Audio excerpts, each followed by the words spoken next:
Muy buenas tardes. En esta tutoría número 6 vamos a hacer el primer problema relacionado con máquinas síncronas. Creo que antes de empezar con esta parte de la asignatura, creo que es necesaria una breve introducción teórica y para ello nos vamos a apoyar en el problema 526 del libro de máquinas eléctricas de Fraile Mora, del que solo se tienen los resultados numéricos, pero vamos a ver cómo llegar hasta dichos resultados. Entonces, el problema trata sobre un motor síncrono, trifásico, de 4 polos, tiene una resistencia inducida despreciable, etc. Ahora vamos a pararnos brevemente a introducir el modelo eléctrico de la máquina síncrona. Este modelo eléctrico que tenemos aquí representado, que lo introdujo concretamente Ben Schemburg, trata básicamente a la máquina síncrona como una fuente real de tensión constituida por una tensión E sub 0 que depende de la excitación, es una fuerza electromotriz que depende de las condiciones de funcionamiento de la máquina, concretamente de la corriente de excitación, etc. Luego tenemos dos reactancias en serie, una resistencia. Lógicamente todos estos elementos modelan las resistencias del devanado estatórico o rotórico en función de si la máquina está funcionando como generador o como motor. Y por tanto, lo que se cumple sí o sí en este circuito eléctrico equivalente de la máquina es la segunda ley de Kirchhoff, es decir, que la tensión E sub 0 es igual a la tensión de salida, esta tensión V, en el caso de que la máquina está funcionando como generador, más la resistencia por la intensidad, más la suma de las reactancias por la unidad imaginaria y por la intensidad. A la reactancia X sub sigma se le denomina reactancia de dispersión. Siempre que se trata de una máquina real, existe cierta dispersión del flujo y por lo tanto hay que modelarla mediante una reactancia. Y también tenemos esta reactancia X sub P, que es la reacción del inducido, en este caso el estator de la máquina, debido a la interacción de las fuerzas magnetomotrices del rotor y del estator en este caso. Es habitual en el método Ben Schemburg que se hable de la reactancia síncrona simplemente como la suma de la reactancia de dispersión y la reacción del inducido. La reactancia síncrona es una reactancia ficticia, pero a efectos de cálculo nos sirve. De forma que podemos componer la impedancia síncrona Z sub S como la suma de R más JXS, aunque es bastante habitual, por el valor que tiene la resistencia, despreciar el valor de la resistencia frente a la reactancia síncrona. Hay problemas en los que sí que se desprecia, problemas en los que no, como veremos en esta asignatura. Por último, hacer un breve inciso sobre la velocidad de giro de los motores síncronos, que, como su propio nombre indican, giran a la velocidad de sincronismo, que es 60 por la frecuencia de alimentación partido por el número de pares de polos. Es decir, los motores síncronos giran a velocidad de sincronismo. Esto, pues lógicamente, será útil para cálculos de par del motor o la máquina síncrona funcionando como motor. Entonces, si conectásemos una máquina síncrona a una red de potencia infinita, como tenemos aquí representado, podríamos ver que, pues, debido a la diferencia de tensión entre la excitación y la tensión de salida, puede ser que haya una circulación de corriente o bien desde el generador hacia la red o bien desde la red hacia el generador. Y por tanto, pues habrá un intercambio de potencia.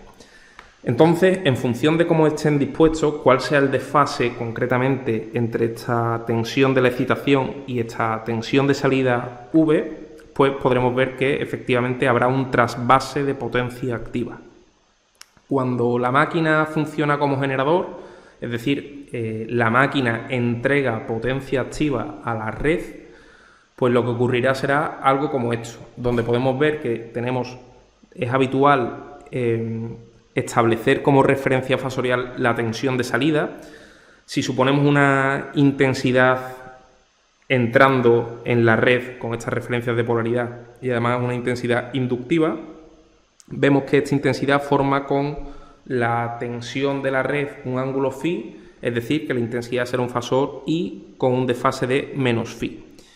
Y la tensión de la excitación podremos determinarla mediante la segunda ley de Kirchhoff, es decir, la tensión en la reactancia síncrona será JXSI, es decir, en la dirección perpendicular a la intensidad, y por tanto la suma de la tensión de salida y la tensión en la reactancia síncrona será la tensión de excitación. En este caso vemos que el fasor tensión de la excitación forma un ángulo de delta grados con respecto a la tensión de salida.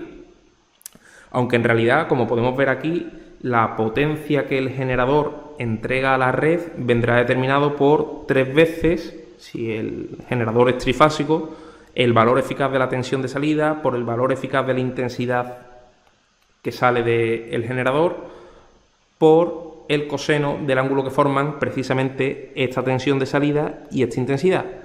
Por tanto, vemos aquí que si estamos en una situación en la que el ángulo phi es menor de 90 grados, el coseno siempre es positivo y por tanto, efectivamente, en esta situación la máquina asíncrona entrega potencia activa a la red.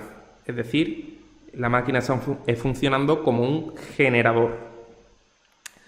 El caso opuesto es este que estamos presentando aquí. Lógicamente, es fundamental determinar cuál es el ángulo que forma la intensidad con la tensión, que a su vez esa intensidad pues vendrá determinada por la diferencia de la tensión de la excitación y de la tensión de salida. En este caso hemos representado la intensidad con un ángulo phi positivo. Ya hemos visto antes que en realidad, como estamos hablando del coseno de ese ángulo phi, si ese ángulo está acotado entre más 90 grados y menos 90 grados, el coseno siempre va a ser positivo. Lo importante aquí es que con estas referencias de polaridad, si esa potencia es activa, significa potencia entregada por la red al generador que en este caso estaría actuando como motor, es decir, la máquina síncrona en este caso estaría actuando como motor. Por tanto, al fin y al cabo lo que hay que ver es la relación entre la tensión de excitación E sub 0, la tensión de salida, determinar cómo es la intensidad que absorbe o que sale de la máquina y comprobar cuáles son los signos de la potencia activa en ese caso. Bien, por tanto, pasamos ahora a resolver el problema 526 del libro de Fraile Mora. Dice, un motor síncrono trifásico de 4 polos tiene una resistencia de inducido despreciable, como hemos comentado anteriormente, y una reactancia síncrona de 3 ohmios por fase. Me están diciendo que el motor es trifásico, por tanto, cada una de las fases del motor tiene una reactancia síncrona de valor 3 ohmios. Me dicen que este motor está conectado a una red de 2000 voltios, es decir, esto es tensión nominal de línea del motor y cuya frecuencia es 50 Hz. Me dicen la excitación es constante y produce una fuerza electromotriz de 1150 voltios por fase, tensión de fase, tensión inducida, fuerza electromotriz 1150 voltios por fase. Entonces nos piden que calculemos la potencia activa absorbida de la línea, el factor de potencia y el par desarrollado en el eje si la corriente del inducido es de 200 amperios. Es decir, que la corriente que absorbe el motor es de 200 amperios en cada una de sus 3 líneas por ser un motor trifásico, y lo que me piden es que qué potencia absorbe ese motor, cuál es el factor de potencia con el que trabaja ese motor y cuál es el par que desarrolla ese motor en el eje si la corriente, como hemos dicho, es de 200 amperios. Muy bien. Entonces podemos ver que según los datos que nos han proporcionado en el enunciado, me dicen que la reactancia síncrona, es decir, X sub S, es igual a 3 ohmios por fase. Y por tanto, esto será igual en el circuito monofásico equivalente a 3J ohmios. Por otra parte, me dicen que la tensión de alimentación U sub n es igual a 2000 voltios. Y por tanto, la tensión de alimentación de cada una de las fases de este motor trifásico, digamos V por ejemplo, es igual efectivamente a 2000 partido por raíz de 3. Con un desfase, habitualmente se establece esta tensión como referencia fasorial. Es decir, estamos estableciendo la tensión de alimentación como referencia fasorial. Y por otra parte, lo que me dicen es que la excitación es constante y produce una FEM de 1150 voltios por fase. Por tanto, lo otro que sabemos es que el valor eficaz de la tensión inducida, esta FEM inducida, es de 1150 voltios por fase. Es decir, en esta fase tendremos efectivamente estos 1150 voltios. Sin embargo, lo que desconocemos es el ángulo de este fasor. Es decir, podríamos decir que el fasor E sub 0, vamos a decir que esto no es el fasor como tal, sino que es simplemente el valor eficaz y, por tanto, el fasor E sub 0 va a ser igual a 1150 con un ángulo a priori desconocido, digamos, por ejemplo, para mantener la notación anterior, ángulo delta, voltios.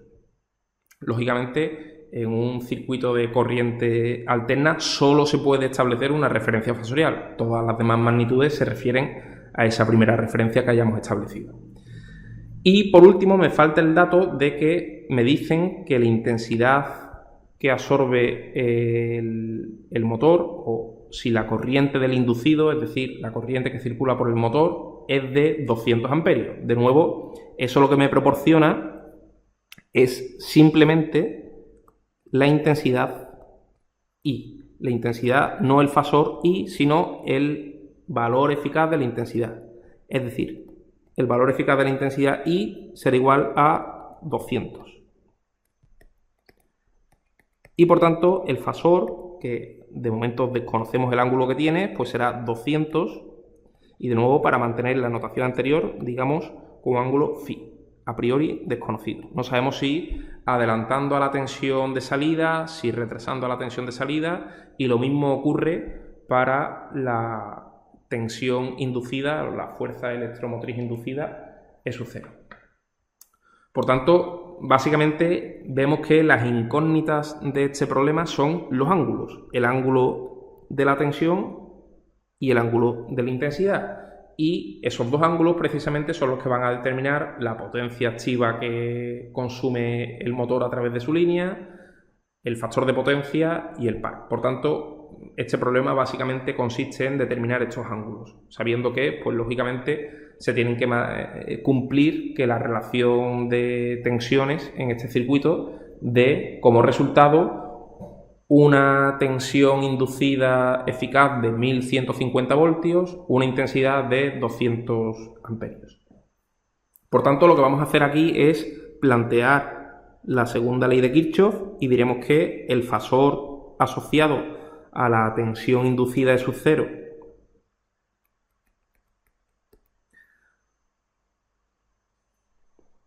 en este caso, la tensión en la reactancia síncrona la representaremos con esa polaridad para que vaya en el mismo sentido que la intensidad I, pues esta E sub 0 más JXS por I será igual a la tensión de salida, es decir, V.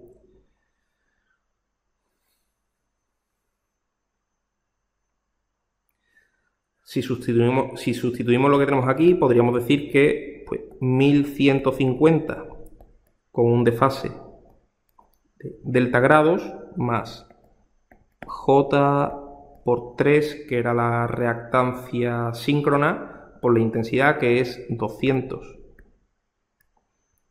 con un ángulo φ, tiene que ser igual a, pues, 2000 partido raíz de 3 con un ángulo 0. Podemos especificar o no, porque lógicamente este fasor está alineado con el eje real, es decir, es un número real. Para resolver esta ecuación, que lógicamente no es del todo trivial, vamos a tener que recurrir a un método que consiste básicamente en descomponer cada uno de estos números complejos en su parte real y en su parte imaginaria. De forma que esto lo que nos queda, si duplico, para no perder la continuidad,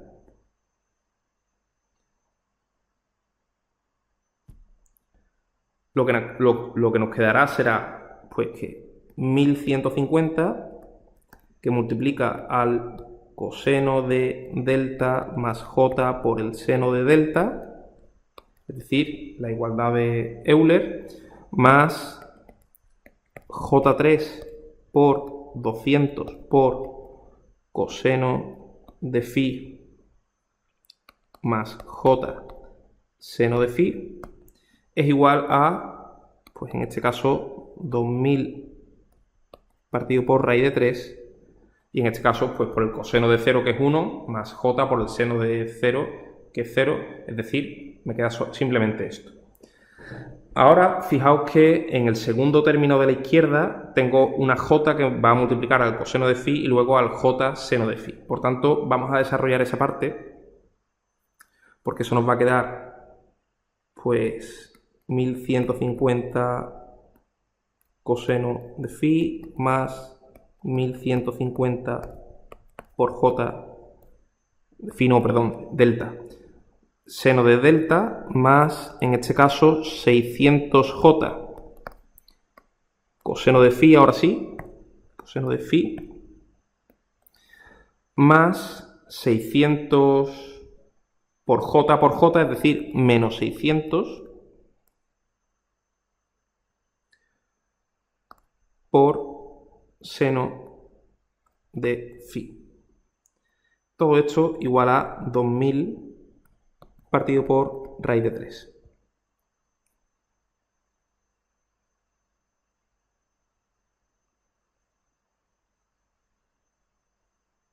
Es decir, esta expresión la podemos descomponer en dos ecuaciones independientes, una para los términos que están sobre el eje real y otra para los términos alineados con el eje imaginario. Es decir, que podemos decir que la ecuación 1 sería igual a 1150 por el coseno de delta menos 600 por seno de phi, y esto es igual a 2000 partido por raíz de 3. Esta es la primera ecuación.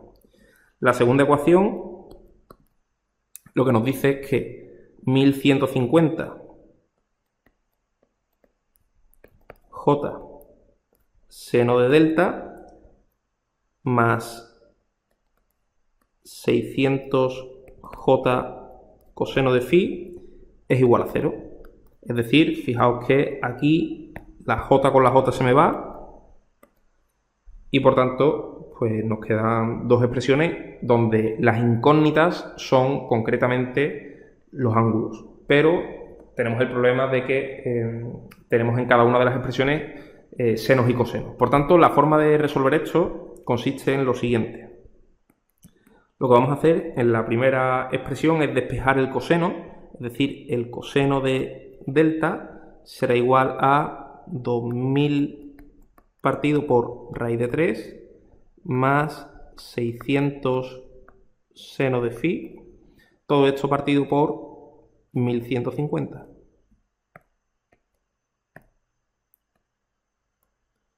Partido por 1150. Y de la segunda expresión, si hacemos lo mismo pero con el seno de delta, pues el seno de delta será igual a menos 600 coseno de phi partido por 1150. Ahora lo que vamos a hacer es elevar cada una de estas dos expresiones al cuadrado y sumarlas para que el coseno cuadrado de delta más seno cuadrado de delta me dé igual a 1. Y de esa forma me quito el ángulo delta de en medio. Si hacemos eso, lógicamente lo que nos quedará es pues coseno cuadrado de delta será igual a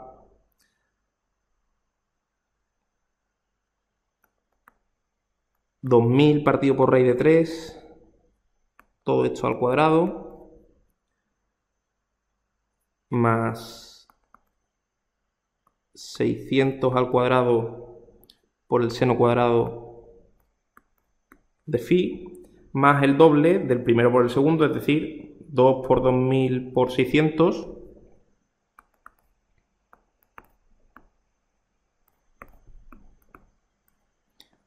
partido por raíz de 3 y multiplicado por el seno de phi. Todo esto, lógicamente, dividido por 1150, ahora ya al cuadrado.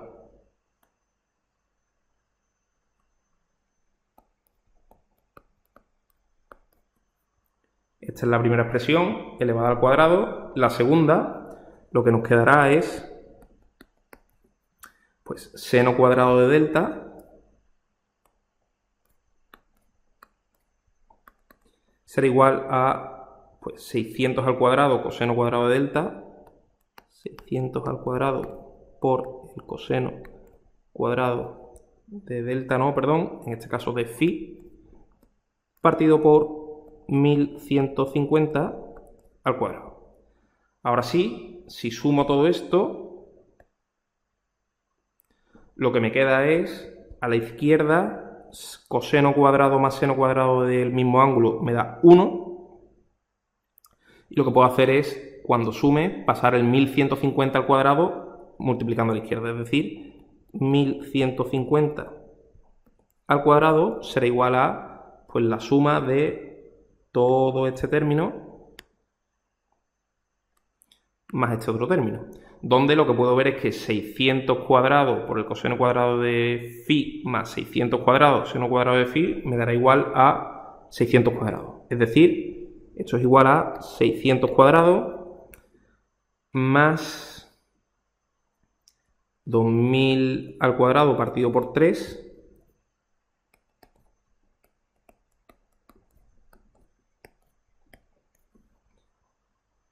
más 4000 por 600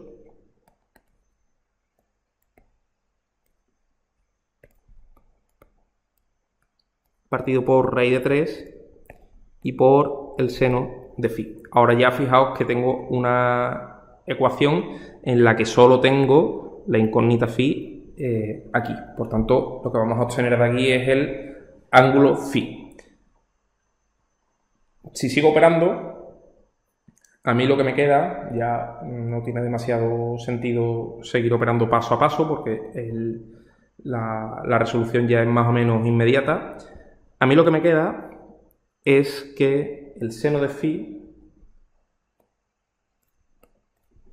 es igual a menos 0,2675.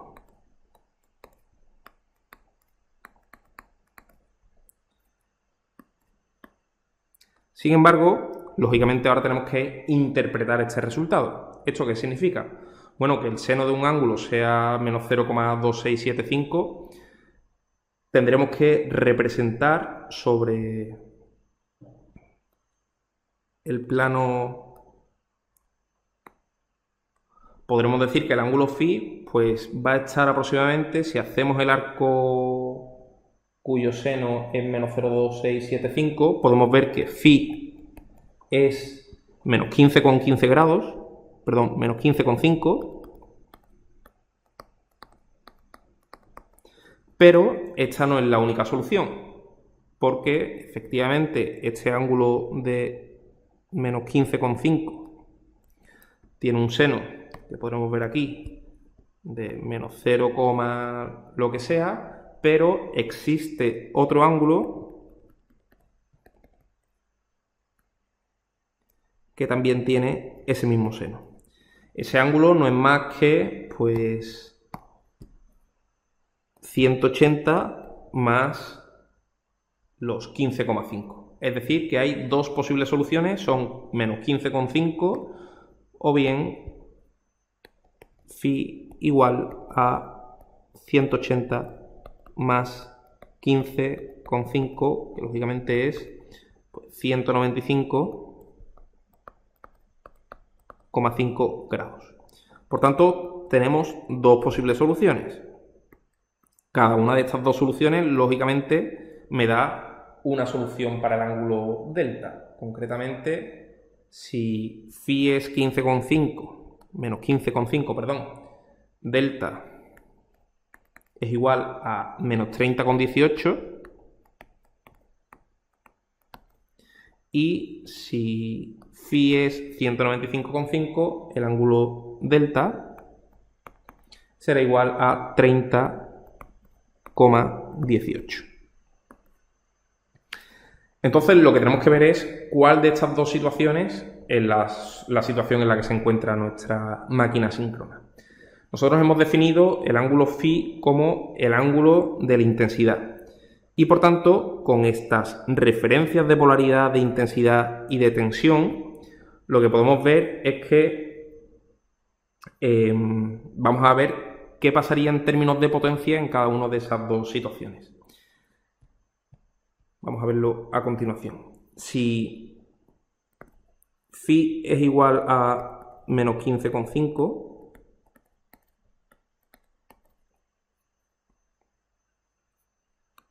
lo que ocurriría es que la intensidad I sería igual a 200 a menos 15,5. Y por tanto, la potencia que en este caso, con estas referencias de polaridad, sería potencia entregada por la red a la máquina síncrona, sería igual a 3 veces el valor eficaz de la tensión por el valor eficaz de la intensidad por el coseno que forman el ángulo de la tensión en concreto, esta tensión que hemos establecido como referencia fasorial, por tanto 0 menos 15,5 grados. Es decir, que esto sería igual a 3 por 2000 partido por raíz de 3 por 200 y por el coseno de 15,5. Este número, como podemos ver, en cualquier caso es mayor que 0. Y por tanto, en este caso sería una situación en la que la red entrega potencia activa a la máquina. Y por tanto, esa máquina estará funcionando como motor, porque absorbe potencia activa por parte de la red. Si consideramos la otra opción, en este caso, si el ángulo phi es igual a 195,5 grados,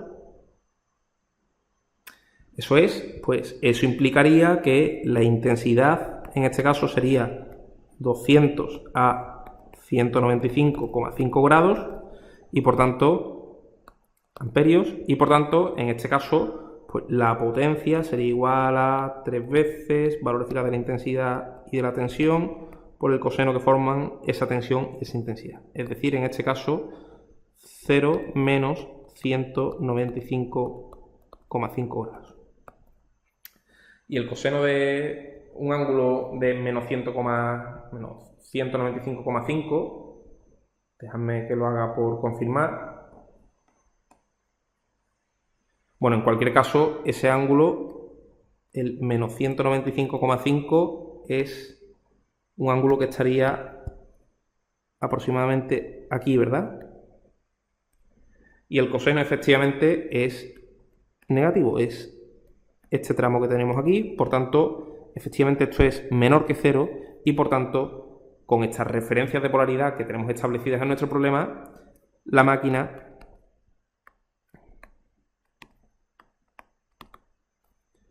funciona como generador. Por tanto, si me están diciendo que la máquina está funcionando como motor, lógicamente la respuesta correcta es que el ángulo phi es menos 15,5 grados. Y por tanto, la pareja de soluciones lógicamente será phi igual a menos 15,5, delta igual a menos 30,18. Es decir, descartamos esta solución y descartamos esta solución.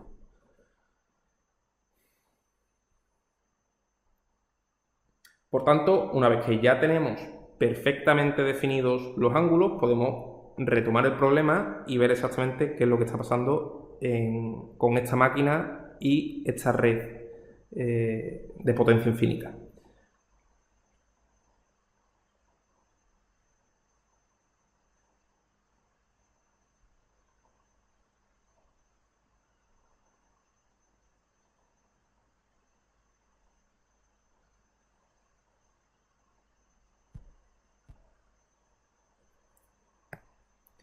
Es decir, este ángulo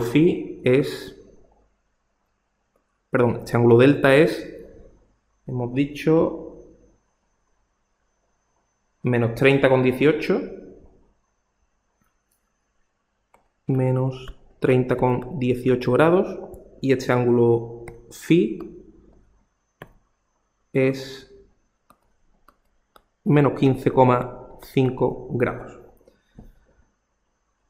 Potencia que absorbe el motor por parte de la red. Bueno, pues la expresión en realidad la hemos determinado antes. La potencia, como es un motor trifásico, esta potencia será igual a 3 veces el valor eficaz de la tensión de alimentación por el valor eficaz de la intensidad por el coseno que forman esa tensión y esa intensidad. Es decir, coseno que forman V del ángulo que forman estas dos magnitudes. Es decir, esto es igual a 3 por 2000 partido por raíz de 3 por 200 por el coseno de 0 menos 15,5, por tanto, coseno de 15,5 grados. Y esto a mí me sale un valor de 667,6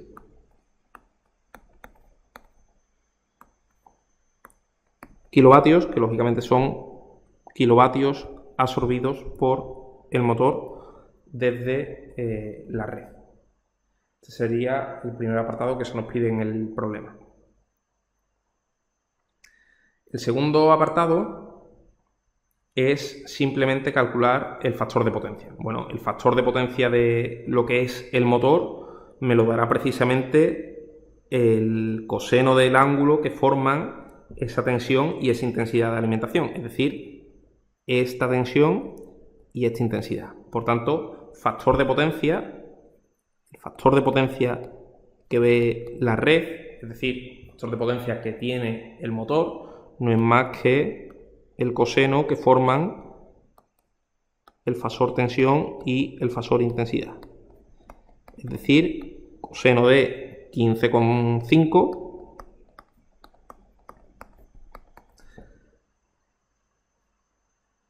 que es 0,9636 y además es un coseno, como podemos ver, un factor de potencia inductivo, porque la tensión adelanta a la intensidad.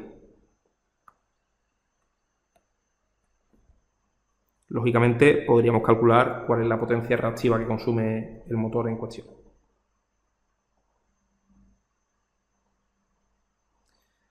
Y por último, lo que nos piden es cuál es el par desarrollado en el eje si la corriente del inducido eran esos 200 amperios. Bueno, pues el par simplemente se calcula como el cociente entre la potencia útil y la velocidad de giro, siendo por una parte La potencia útil, lógicamente, es la potencia que absorbe el motor, porque no tenemos ningún dato de pérdidas que se produzcan dentro del motor, no tenemos datos de la resistencia de los devanados del motor, no tenemos datos de pérdidas mecánicas ni de ningún tipo. Por tanto, lógicamente, esta potencia útil será igual a la potencia que hemos calculado, potencia absorbida, es decir, esos 667,6 kilovatios partido por la velocidad de giro, que no es más que, pues en este caso, 60 por la frecuencia partido por el número de pares de polos, es decir, 667,6 por 10 elevado a 3 partido por 60 por 50 partido por 2, porque tenía 4 polos este motor, por tanto 2 pares de polos. Sin embargo, tened cuidado porque esto estaría en vatios y el denominador estaría expresado en revoluciones por minuto. Para pasar de revoluciones por minuto a radianes por segundo, que es lo que nos hace falta, tenemos que dividir por 60 y multiplicar por 2pi. De forma que ahora sí ya estaría en radianes por segundo y por tanto el resultado a mí me sale 4250,2 newton por metro. Este es el par que desarrolla este motor en el eje.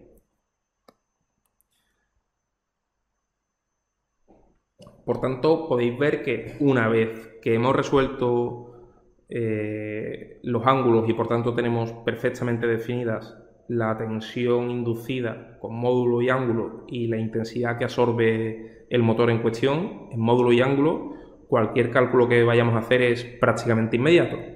Aquí entonces la chicha estaba en precisamente determinar cuánto valía el ángulo de la intensidad y el ángulo de la tensión. Si no hay preguntas, lo dejamos por aquí y la semana que viene seguiremos con el motor síncrono. Un saludo.